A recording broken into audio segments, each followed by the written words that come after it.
1.3 या 4 करोड़। ठीक बना तो मैं उठा दी ना ठीक बात। चलिए स्टार्ट हो गया। इधर देखिए, हमें पढ़ना है डी एफ ब्लॉक के तत्व।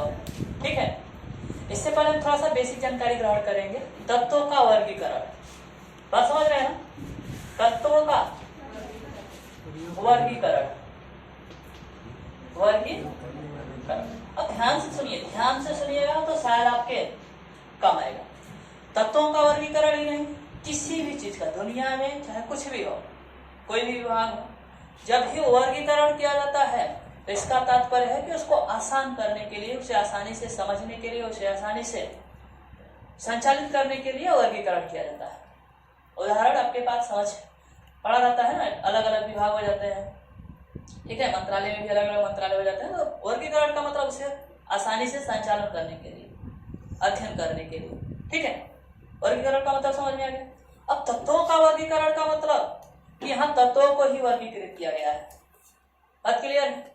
तत्वों को वर्गीकृत अलग अलग ब्लॉकों में किया गया है। ये ब्लॉक है ना, तो अलग अलग ब्लॉकों में किया गया है। अलग अलग ब्लॉकों का मतलब कितना है? एस ब्लॉक है, पी ब्लॉक है, डी ब्लॉक है और एफ ब्लॉक है। तो आपसे आशा ये किया गया है कि आप एस ब्लॉक को और पी ब्लॉक को 11th में पढ़ चुके होंगे। 12th में भी पी ब्लॉक है, ये कट गया है सिलेबस। हमें पढ़ना है डी और एफ ब्लॉक। बात क्लियर? तो शायद आपको ये पढ़े हैं कि नहीं पढ़े हैं, इसके बारे में मुझे जानकारी नहीं है, लेकिन चेहरे के भाव ये बताते हैं शायद आप नहीं पढ़े होंगे। बात क्लियर है? तो यहां से बेसिक जानकारी लिए बिना इसको पढ़ लेना वैसे ही होगा जैसे बिना छत पर बिना दीवार के छत पर दौड़ रहे हैं। बात समझ रहे हैं कि नहीं? बिना दीवार के छत पर दौड़ रहे हैं, कब गिरेंगे इसकी कोई गारंटी नहीं। हम कह रहे हैं गलती हो गई, बिना दीवार और पिलर की दीवार पर छत पे दौड़ रहे हैं। ठीक, अभी भी गलती बन सकती है ना, बन सकती है। ठीक है, चले नहीं देखे हैं, चलिए इधर देखते हैं। अब ध्यान से सुनो, तत्वों का वर्गीकरण किसने किसने किया गया है? S block, D block, D block और एफ ब्लॉक। ये बात सबको पता है? ठीक, अब आपको फिर पता होगा कि टोटल कितने तत्व हैं? लगभग 108 और टोटल 118 खाने बना रखे हैं, ताकि कुछ मिलने वाले लोग हैं उनको पहले से घर को आवंटित कर दिया गया है। बात क्लियर? तो आपको तत्वों के वर्गीकरण करते समय कुछ सारणियां आपको बनाई गई होगी और आपको कुछ पता भी होगा। ध्यान से देखिए, आपको जो तत्व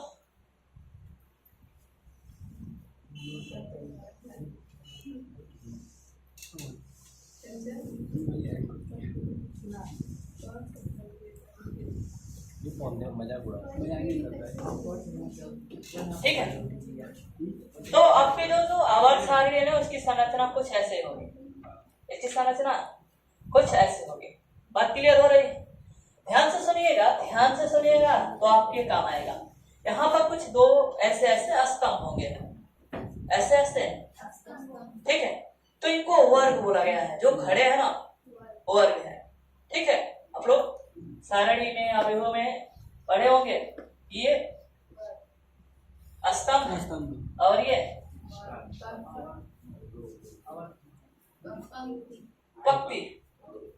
ठीक, कुछ वैसे है। ये जब जो लोग खड़े हैं ये स्तंभ नहीं है, वर्ग है। और जो लोग ऐसे ऐसे पंक्ति बनाएंगे वो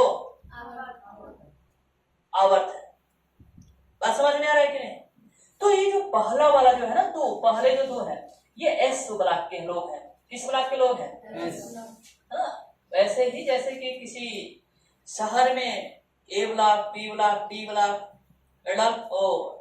अलग किया जाता है, वैसे ही जो रसायन के लोग होंगे शुरू में इसको बांटने की कोशिश किए होंगे। किसने बांटने? ये आधुनिक जो आवर्त सारणी है किसने दिया है? आधुनिक, पिछला बोल रहे थे आधुनिक। मोचले याद है? मोचले, हेनरी मोचले करके हैं या कोई मोचले, ठीक है? बात समझ में आ रहा है कि नहीं? तो उन्होंने ऐसे डिवीजन किया है। और जो ये वाला आप देख रहे हैं ना, यही डी ब्लॉक है। ये क्या है? D block. ये थोड़ा सा और हम बड़ा कर देते हैं, ठीक है? ये कौन सा है? D block. परिचित हो रहा है कि नहीं? This is S block, this one D block, और यहाँ जो है ना, यहाँ से यहाँ तक ये पी ब्लॉक है। बात क्लियर? पी ब्लॉक तो आप परिचित हो गए। S block, P block, D block, और ये जो नीचे है ना, ये है एफ ब्लॉक। क्या है? F block. बात क्लियर हो रही है? सबका स्पष्ट समझ में आ रहा है? अब ध्यान से समझने की कोशिश करिए। ये जो वर्ग है, टोटल जो वर्ग है, इनकी संख्या 18 है। कितने वर्ग होते हैं आवर्त सारणी में? 18 को। आवर्त कितने होते हैं? 7 को। बात क्लियर? पहला वाला जो आवर्त होता है उसमें सिर्फ और सिर्फ 2 एलिमेंट होता है। ये मैं थोड़ा सा गलत लग रहा है, किसी के पास आवर्त सारणी है? रुकिए बस एक मिनट, देखिए इधर, देखिए ध्यान से।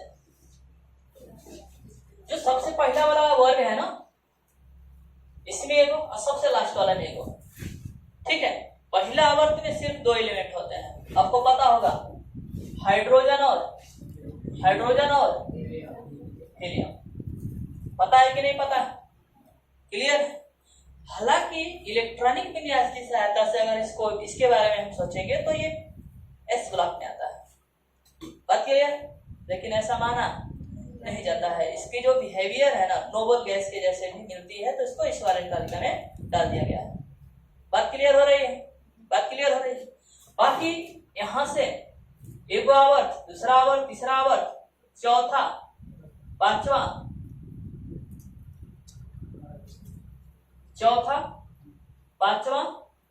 छठा और सातवां। चौथा, पांचवा, छठवां और सातवां। टोटल कितने आवर्त? 7 आवर्त। क्लियर हो गए कि नहीं? अब बात करें कि ये क्या है, तो ये 6वें और 7वें में ही इंक्लूडेड है। किस स्तंभ में है, सिर्फ किस वर्ग में है? तो मेरे ख्याल से 10 1 मिनट, मैं आपको गलत जानकारी न दूं, इसलिए वेरीफाई कर लेना जरूरी है, ठीक है? तो तीसरे वर्ग में है। ये लोग किस वर्ग में है? इस वाले वर्ग में। यहाँ पर ये है स्टार वाला में। बात क्लियर? कौन है ये? F block. जगह क्लियर हो रही है? धीरे धीरे देखना, ध्यान से देखना। ये जो तो 2 स्तंभ है, ये S block, this one, D block, this one, D block, and that one, F block. बात क्लियर? इनके लिए कोई आवर्त अलॉट नहीं किया गया है। ये अलग से आवर्त नहीं है। ये किस आवर्त में है? तो 6वें और 7वें में। किस वर्ग में है? तीसरे में। ध्यान से देख लेना, ये पहला वर्ग है, ये यहाँ, और जो डी ब्लॉक है ना चतुर्भुज, इसमें टोटल 10 आवर्त होते हैं। तो वर्ग होते हैं, ठीक है? 10 ग्रुप होता है, वर्ग ग्रुप।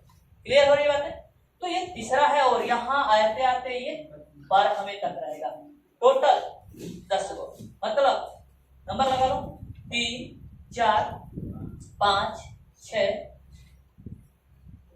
7 8, ज्यादा हो रहा है, 3 4 5 6 7 8 9 10 11 12, ठीक है? देख लेना, 1 2 3 4 5 6 7 8 9 10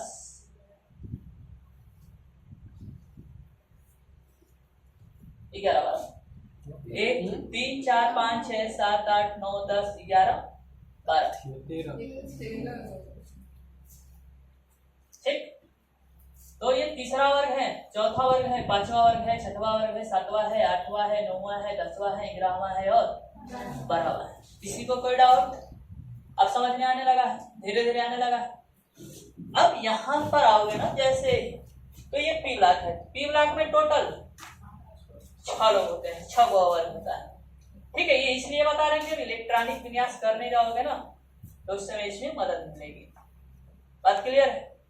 हवा में नहीं रहना है, जो चीज बेसिक है उसको जान जाओ, बाकी तो हवा में कोई उड़ सकता है। बात समझ रहे हैं कि नहीं समझ रहे? तो बेसिक देख लो, यहाँ इसमें 6 होता है, तो 1 2 3 4 6 हो गया, गिनना 1 2 3 4 5 6।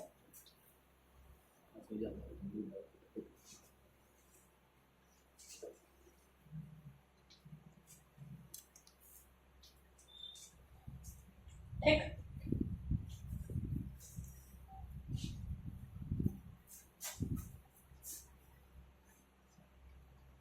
ठीक है, समझ में आ रहा है कि नहीं? अब देखो ये P1 है, मतलब ये 13वां वर्ग है, 14वां वर्ग है, 15वां, 16वां, 17वां, 18वां, 18वां। बात क्लियर हो रही है कि नहीं? अब ध्यान से देखो, S में 2 खाने, ठीक है, इसमें 10, P में 6 और F की बात हो गई तो F में 14 होते हैं। F में कितने होते हैं? 14। मतलब ऐसे ऐसे टोटल खाना हो जाएगा 14। 1 2 3 4 5 6 7 8 9 10 11 12 13 14। कितना? 13 को खाना होगा ना? 1 2 3 4 5 6 7 8 9 10 11 12 13 14। ठीक है, क्लियर? ये 14 खाने होते हैं। बात समझ में आ रहा है? अब इसको जब इलेक्ट्रॉनिक विन्यास के रूप में लिखते हैं चतुर्बच्चे, तो हम लिखते हैं, देखो ध्यान से, NS2 MP6 जानते हैं, तो 1 से लेकर 2 तक, 1 से लेकर 6 तक, और D का कम हो जाता है, कभी कभी कम हो जाता है, या हम उसको लिख लेते हैं फिर समझेंगे अभी। तो D का कितना होता है? 1 से लेकर, और फिर F का कितना होता है? 1 से लेकर 14 तक। बात क्लियर हो रही है कि नहीं? सबको समझ में आ रहा है कि नहीं आ रहा है? क्लियर हो रही बात है? अब आगे बात करें क्वेश्चन से, किताब से। ठीक है, यहाँ पर जब बना लिए हैं तो थोड़ा सा कुछ बातें, बेसिक बातें हैं, उसको समझते हैं। ठीक है, बेसिक बातें में देखो, सबसे पहली बात आती है त्रिज्या की। किसकी बात आती है? त्रिज्या की। त्रिज्या जानते हैं? त्रिज्या, रेडियस। हम ऐसा मान के चलते हैं कि कोई भी परमाणु है, क्या है? कोई भी परमाणु। परमाणु का मतलब किसी भी तत्व की सबसे छोटी इकाई, कार्यात्मक संरचनात्मक हो। कार्यात्मक यानी वो कार्य में भाग ले सके, और संरचनात्मक उसकी संरचना हो। बात क्लियर हो रही है? तो किसी भी तत्व की सबसे छोटी इकाई परमाणु है, और जो परमाणु होता है ना चतुर्भुज, उसको ऐसा मान लिया जाता है कि वो एक गोला है, एक स्फीयर है। बात क्लियर? किसी भी परमाणु को कोई घन आयत वगैरह कुछ नहीं माना गया है, न शंकु को, कुछ नहीं। क्या मान लिया गया है? कि वो गोला है। अब कोई बताएगा क्यों गोला ही होता है? तो बताएगा।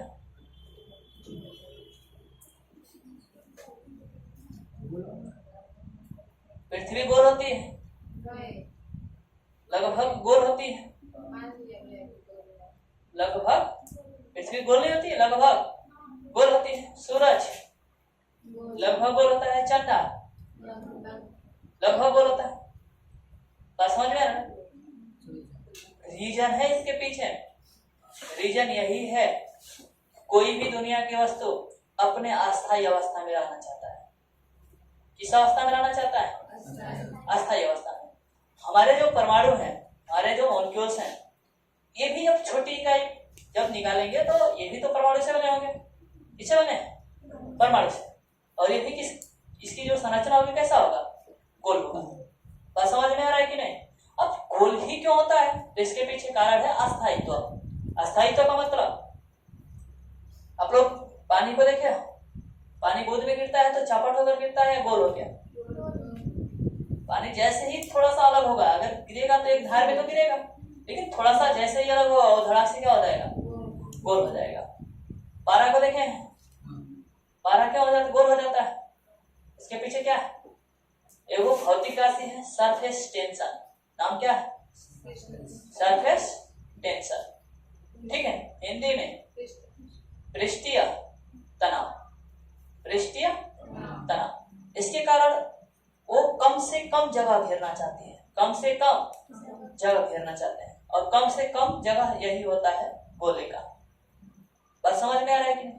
तो हम तत्व के लिए हमेशा मानते हैं कि सभी परमाणु क्या होते हैं, सभी परमाणु गोल होते हैं। अब उनकी त्रिज्याएं, त्रिज्या का मतलब उनके केंद्र से उनके सतह की दूरी त्रिज्या होती है। बात समझ में आ रहा है कि नहीं आ रहा है? अब जो त्रिज्या होता है ना, ऐसा माना नहीं गया है, ऐसा सिद्ध किया गया है, ऐसा परीक्षण किया गया है, आप लोग नहीं कर पाएंगे, आपको याद करना होगा। बात समझ में आ रहा है कि ऊपर से जब नीचे आइएगा ना तो त्रिज्या कंटिन्यूअस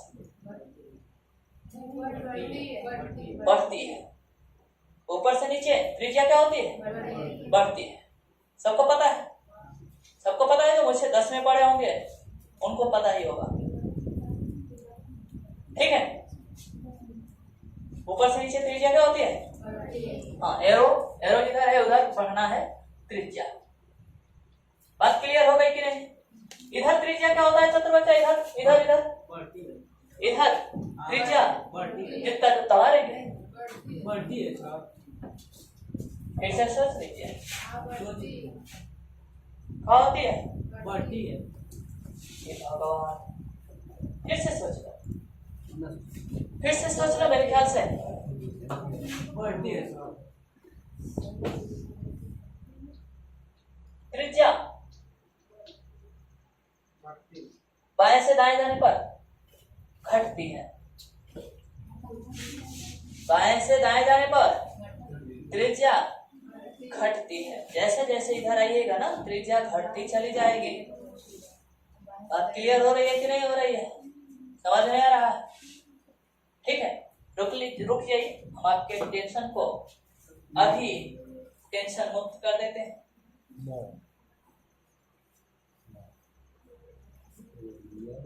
ठीक है, हम गलत नहीं है, और सामान्य रूप से मैं कभी जल्दी गलत तो नहीं होता। गलत होने पर मुझे पता चल जाता है कि मैं गलत हूँ, इसलिए वहां पर ज्यादा जिक्र नहीं करता हूँ। क्लियर? तो क्लियर हो चलो बच्चे, त्रिज्या ऊपर से नीचे आने पर और बाएं से दाएं जाने पर घटती, क्या होती है, घटती। इधर बाएं है, इधर उधर दाएं, बाएं से दाएं जाने पर घटती है, और दाएं से बाएं आने पर बढ़ती है। किसी को डाउट? क्लियर हो रही बात है ना? फिर से ध्यान से सुनो, एक वो शब्द है आयनन एंथैल्पी। ऐ लड़की, शब्द क्या है, आयनन एंथैल्पी। शब्द याद हुआ क्या, क्या याद हुआ, आयनन एंथैल्पी। आयनन एंथैल्पी का मतलब होता है कि विलगित अवस्था। विलगित अवस्था का मतलब कोई भी परमाणु कुछ ऐसे रख दिया जाए कि उनके अंदर जो कण है ना, उन कणों के बीच ही बल लगने वाला शून्य हो जाए। ऐसा होता नहीं, लेकिन कोशिश किया जाता है कि इस अवस्था में लाया जा सके। बात समझ में आ रहा है? तो जब कोई भी परमाणु अपने विलगित अवस्था में रहेगा, किस अवस्था में, विलगित अवस्था में, इंग्लिश में आइसोलेटेड। बात समझ में आ रहा है कि नहीं? आइसोलेटेड अवस्था का English state. Good, isolated state में होगा, है ना, विलगित अवस्था। तो जब विलगित अवस्था में रहेगा ना, तो उस परमाणु से एक इलेक्ट्रॉन बाहर निकालने में, एक इलेक्ट्रॉन बाहर निकालने में जितना ऊर्जा लगेगा उसी को आयनन एंथैल्पी बोलते हैं। क्या बोलते हैं, याद हुआ क्या? किसी परमाणु के विलगित अवस्था से एक इलेक्ट्रॉन को बाहर निकालने में जितना ऊर्जा लगता है आयनन एंथैल्पी होता है। विदाउट इंग्लिश में आयनाइजेशन एंथैल्पी। बात करने वाले लोग हम गुस्सिया सकते हैं, गुस्सियाने पर जुता जुता बात करेंगे। आयनन एंथैल्पी सबको याद हो गया। Ionisation energy, ionisation energy. ठीक है, आवाज फंसने का रीजन ये है कि अब हम प्योर हिंदी वाले हो गए, समझ में आ रहा ना? तो आयनन एंथैल्पी क्लियर हो चुका, याद रखिएगा, हमेशा याद रखिएगा। त्रिज्या जिधर बढ़ती है ना, त्रिज्या जिधर बढ़ती है उधर आयनन एंथैल्पी घटती है। कुछ याद हुआ क्या? बताओ, किसी वर्ग में ऊपर से नीचे आने पर आयनन एंथैल्पी घटेगा कि बढ़ेगा? घटेगा। क्यों? क्योंकि त्रिज्या बढ़ रही है, आयनन एंथैल्पी क्या होगा? घटेगा। बाएं से दाएं जाने पर आयनन एंथैल्पी बढ़ेगा। कोई बोलेगा? इसी तरह इलेक्ट्रॉन लब्धि एंथैल्पी होता है। शब्द क्या है? इलेक्ट्रॉन लब्धि एंथैल्पी, इंग्लिश में इलेक्ट्रॉन एफिनिटी। ठीक है, एफिनिटी नहीं, electron gain enthalpy, electron gain enthalpy. English वाला शब्द आराम से समझ में आ रहा है कि इलेक्ट्रॉन को गेन करना, गेन करने का मतलब प्राप्त करना। बात समझ में आ रहा है कि नहीं? हिंदी में इलेक्ट्रॉन लब्धि एंथैल्पी, लब्धि का भी मतलब होता है प्राप्त करना, उपलब्ध। लब्ध समझ रहे हैं कि नहीं? तो लब्धि, लब्धि का मतलब है उपलब्ध हो जाना, प्राप्त हो जाना। ठीक है, तो जब इलेक्ट्रॉन कोई भी विलगित अवस्था में, कोई भी परमाणु विलगित अवस्था में है और उसमें इलेक्ट्रॉन ग्रहण कर रहा है, ठीक है, और ग्रहण करने में उसको जितना एनर्जी निर्मुक्त हो रहा है, यहाँ कहें कि विनिमय हो रहा है, एनर्जी का जितना विनिमय हो रहा है वही क्या है? इलेक्ट्रॉन लब्धि एंथैल्पी। अगली बात समझ में। और इलेक्ट्रॉन लब्धि एंथैल्पी भी बिल्कुल वैसे ही होगी जैसे आयनन एंथैल्पी था, अर्थात बाएं से दाएं जाने पर इलेक्ट्रॉन लब्धि एंथैल्पी बढ़ेगी, बाएं से दाएं जाने पर इलेक्ट्रॉन आयनन एंथैल्पी बढ़ेगा, बाएं से दाएं जाने पर इलेक्ट्रॉन आयनन एंथैल्पी क्या होगा? बढ़ेगा, इलेक्ट्रॉन लब्धि एंथैल्पी बढ़ेगा। त्रिज्या परमाणु के बाएं से दाएं जाने पर घटेगा। याद हो रहा है कि नहीं हो रहा है?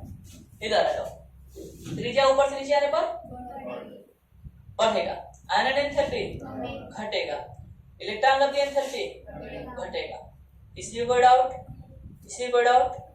क्लियर हो रही बात है? फिर से सुनो, एक शब्द होता है विद्युत ऋणात्मकता, ठीक है, इलेक्ट्रोनिगेटिविटी, हिंदी में विद्युत ऋणात्मकता। यह बताता है कि कोई परमाणु किसी अन्य परमाणु को कितना तेजी से आकर्षित करता है। समझ रहे ना? आकर्षित करने का जो गुण है उसे क्या नाम दिया गया है? विद्युत ऋणात्मकता। बात क्लियर है? याद रखिएगा, विद्युत ऋणात्मकता भी सेम है, बाएं से दाएं जाने पर बढ़ता है, ऊपर से नीचे आने पर घटता है, त्रिज्या के विपरीत। विदाउट सबको समझ में आ रहा है? कोई हवा में तो नहीं? एक शब्द छूट रहा है तो कुछ नहीं, बस रुकिए, मैं देख लूं फिर बताता हूं।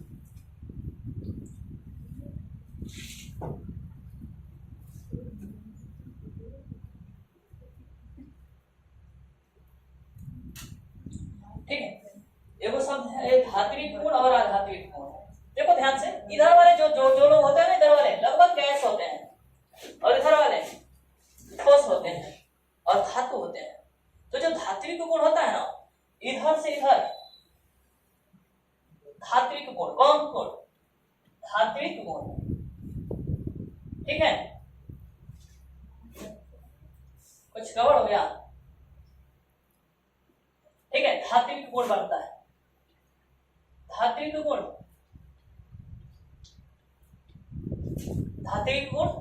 इधर से इधर बढ़ता है, और अधात्विक गुण इधर से इधर अपोजिट। बात क्लियर है? धात्विक गुण और अधात्विक का मतलब समझ रहे हैं कि नहीं समझ रहे हैं?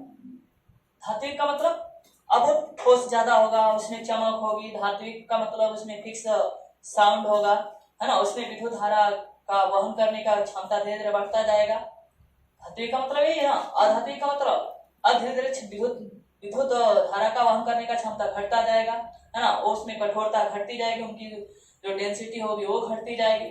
कुछ लोग अपवाद हैं, कुछ लोग अपवाद का मतलब जैसे मरकरी हो गया, हाँ, कुछ लोग हैं यहाँ पर जो ब्रोमियम होता है, लिक्विड, ये लिक्विड होता है ना, लिक्विड में कौन सा धातु पाया जाता है?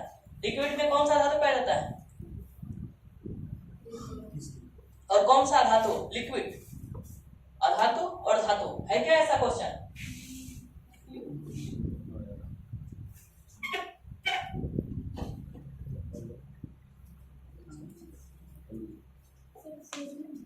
मिला?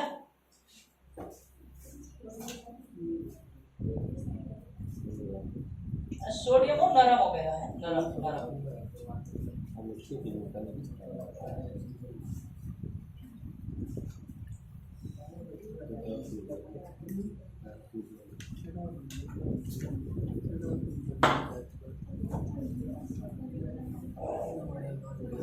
चलो आगे ढूंढ लीजिएगा आंसर। यहां तक कुछ स्पष्ट होने लगा है। अब मैं आपकी किताब से टॉपिक से बात करता हूं। इधर देखो, आपको प्रथम श्रेणी का डी ब्लॉक दिया है, द्वितीय श्रेणी का डी ब्लॉक, तृतीय श्रेणी का डी ब्लॉक। अब ध्यान से देखो, इसमें लिखा है संक्रमण तत्व। इसको संक्रमण तत्व भी कहा जाता है, ट्रांजिशन मेटल। क्या नाम दिया गया है? Transition metal. संक्रमण तत्व, संक्रमण का मतलब होता है चतुर बच्चा, तुम्हें पता ना संक्रमण का मतलब? न तो धनात्मक न तो ऋणात्मक, दोनों के मध्य संक्रमित अवस्था में। समझ रहे हैं कि नहीं?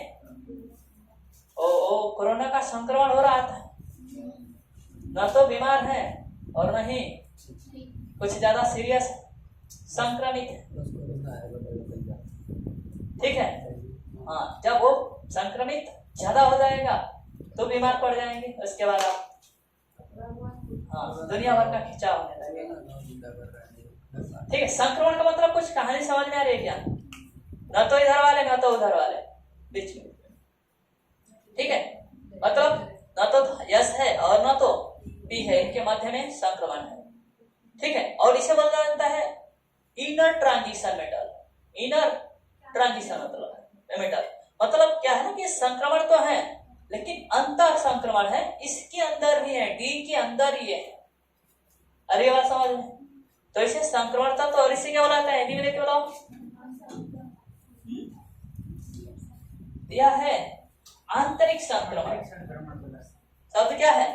आंतरिक संक्रमण। संक्रमण का मतलब ये बीच में है, एस और पी के बीच में संक्रमण है, और ये संक्रमण के अंदर भी ये संक्रमित है। कौन? एफ। किस वर्ग में है ये? किस वर्ग में है? छठे और सातवें। बोलिएगा किस किस? अच्छा मैं गलत बोल रहा हूँ। किस आवर्त में है? किस आवर्त में है? छठे और सातवें। किस वर्ग में है? तीसरे। बोलिएगा, कभी कभी क्वेश्चन डायरेक्ट आ जाता है यहाँ से कंपटीशन वगैरह में। ठीक है, आगे चलते हैं, थोड़ा सा चैप्टर स्टार्ट करते हैं। तो जरा किसी ने कुछ लिखा है उसको भी सम्मान देते हैं। ठीक है, तो चैप्टर के शुरू में देखो ब्लैक एंड रेड लेटर में लिखा हुआ है। ठीक है, लिखा है आयरन, कॉपर, सिल्वर और गोल्ड। आयरन, कॉपर, सिल्वर और गोल्ड सभी संक्रमण तत्व में आते हैं। मतलब कि ये डी ब्लॉक के एलिमेंट है। मेरे ख्याल से कुछ यहाँ वाले लोग होंगे। ठीक है, ढूंढो ना, मिल जाएगा। 80 है ना, शायद ये 12वें या 11वें इसे इन्हीं के अंदर होंगे। ठीक है, सभी संक्रमण तत्वों के में आते हैं जिन्होंने मानव सभ्यता के विकास में महत्वपूर्ण भूमिका निभाई है। ठीक है, आपको पता है ना कि मानव के द्वारा उपयोग की जाने वाली सबसे पहली धातु कौन सी है? क्या हो?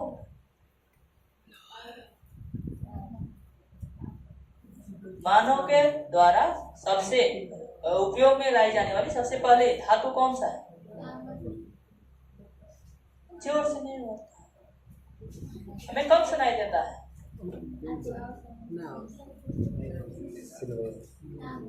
तांबा। तांबा ही होता है। तो जानते हैं धीरे बोलने का रीजन या मुड़ी नीचे करके बोलने का रीजन? No confidence. ठीक है, तांबा ही होता है। कुछ लोग इस समय कलयुग कहते हैं, मतलब मशीनरी का जमाना चल रहा है। कल करासल समझ रहे हैं? कल करासल तो ये कलयुग है, लोहे वोहे का जमाना है, बस समझ रहे हैं। और वो ताम्र युग था, जिस समय तांबे का युग होता था। बात क्लियर हो रही है? और उसी समय आपको पता होगा, अगर आप इतिहास पढ़ेंगे तो जो मुद्राएं बनती थी ना, मुद्राएं ताम्र युग के बाद, तो ताम्र में तो तांबे का बना था, लेकिन थोड़े से बाद में लोहा से पहले सोना और चांदी आया था। जहां पर ज्यादा सोना पाया जाता था उस सभ्यता को बताया जाता था कि ये बहुत धनी वर्ग थे। जहां चांदी वर्ग पाया जाता था उनको थोड़ा सा उनसे कम पाया जाता था। बात समझ में आ रहा है कि नहीं?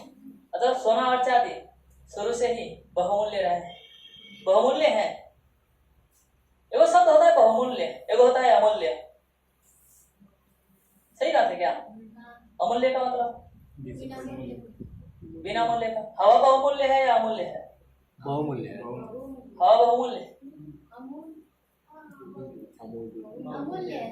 बहुमूल्य शब्द होता है। बहुमूल्य का मतलब जिसकी कीमत नहीं लगाई जा सकती। अगर हवा पे कीमत लगा दी जाए तो बड़ी दिक्कत हो जाएगी। और कोनो पानी पर तो कीमत लगने वाली है ना, धीरे धीरे लग रही है क्या? बिस्लरी का जब पानी मिलता है तो उस पर टैक्स लगता है कि नहीं? लोकल में नहीं लगता है, लोकल में नहीं लगता है। अरे जब पैकिंग होता होगा तो लगता होगा बिस्लरी का, या जो भी पैकिंग वगैरह है, तो पानी पर भी टैक्स लगने लगा है। इसी दिन हवा के भी टैंक आएंगे। लोग कहेंगे कि जो इन्वायरमेंट है ना, इन्वायरमेंट का हवा पॉल्यूटेड हो गया है और आपको टैंक तो लेकर चलना पड़ेगा, है कि नहीं? गाड़ी में बैठेंगे तो गाड़ी में ऑलरेडी टैंक रहेगा, थोड़ा सा ट्रांसफर होने के लिए छोटे छोटे बैग या मास्क लगा दिए जाएंगे। जापान में मिलता है, हाँ? जापान में। हाँ, तो इंडिया भी उससे दूर नहीं रहने वाली है। या तो स्वीकार करेंगे कि चलो हम जहर पी कर ही रहेंगे, नहीं तो गैस मास्क लगाना पड़ेगा और गैस लेना पड़ेगा सिलेंडर। जैसे इधर पानी आप कल का पीना छोड़ दिए, कुछ लोग नहीं, ज्यादा लोग पीते हैं इधर के लोग, और बहुत कम लोग पानी पीना इधर का छोड़ दिए। वैसे ही कुछ लोग जो ज्यादा पैसा वाला हो जाएगा, हाँ, बर्दाश्त से बाहर हो जाएगा, वो लोग अब सिलेंडर लेकर चलेगा। क्यों? क्योंकि लोगों से अलग कैसे दिखेगा। पहला नंबर तो यही फोकस होता है, शायद उसको जरूरत हो या ना हो। ठीक है, चले आगे। तो कुछ ये दुनिया दूर नहीं है, बहुत जल्दी ये होने वाला है। बस अब अगर लोग अभी से बदल जाए, जैसे मेरे जैसा आदमी क्या करता है, अब थोड़ा सा भी बीज मिल जाता है तो उसको लगाता है, फिर इधर उधर लगा देता है, शायद जी जाए तो ठीक है, नहीं जिए तो मैंने तो अपना काम किया। बात समझ रहे हैं? जैसे अब इमली का वहाँ पौधा है, मुझे लगाना है बाहर, मैं डर रहा हूँ कि अगर दिन में लगाऊंगा तो कोई रोके नहीं, तुम यहाँ पौधा लगाने वाले कौन होते हो, है कि नहीं? उनका सेंस नहीं, उनका बस इतना है कि मेरी जमीन है, इसमें पौधा नहीं लगनी चाहिए। बात समझ रहे हैं? लेकिन मैं पीछे नहीं हटता हूँ, लगाता रहता। ठीक है, इधर देखिए, तो यहाँ देखिए आंतरिक संक्रमण तत्व जैसे थोरियम है, ये क्या था? पीए